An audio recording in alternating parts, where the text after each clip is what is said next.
మాత్రం ఒక్కటే. మీరు అబ్జర్వ్ చేయండి. ఇప్పుడు ఒక చోట ఒక చనిపోయిన వ్యక్తి ఇలా పడుకోని ఉన్నాడు, పక్కన ఇంకొక అతను ఏడుస్తూ ఉన్నాడు. వాళ్ళిద్దరిలో తేడా ఏంటి? ఈ బాడీలో ఉండే పార్ట్స్ ఏవైతే ఉన్నాయో అన్ని బాడీలో పార్ట్స్, అంత బాడీ అక్కడ కూడా ఉంది కదా, ఆ శరీరం కూడా ఉంది కదా అక్కడ. మరి అతను ఎలా ఏడుస్తున్నాడు, ఇతను ఎలా మరణించాడు? అందులో ఏదో తక్కువైంది. అంటే ఆ పడుకున్న వ్యక్తిలో ఏదో ఒకటి మిస్ అవుతుంది. ఆ మిస్ అయినందుకే ఆ శరీరం అక్కడ పని చేయట్లేదు, ఈ శరీరం ఇక్కడ పని చేయగలుగుతుంది. ఏంటి తేడా రెండింటికి?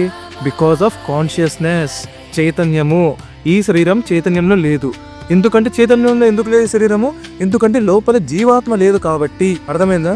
కానీ అక్కడ ఎవరైతే ఏడుస్తున్నారో ఆ శరీరంలో జీవాత్మ ఉంటుంది కాబట్టి ఆ శరీరం పని చేయగలుగుతుంది.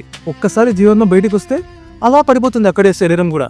ఇప్పుడు చూడండి, ఈ డ్రెస్ ఉంది, ఈ డ్రెస్ నేను వేసుకున్నాను కాబట్టి ఈ డ్రెస్కి ఒక షేప్ ఉంది. ఇప్పుడు నేను ఎప్పుడైతే ఈ డ్రెస్ ఇలా పక్కకు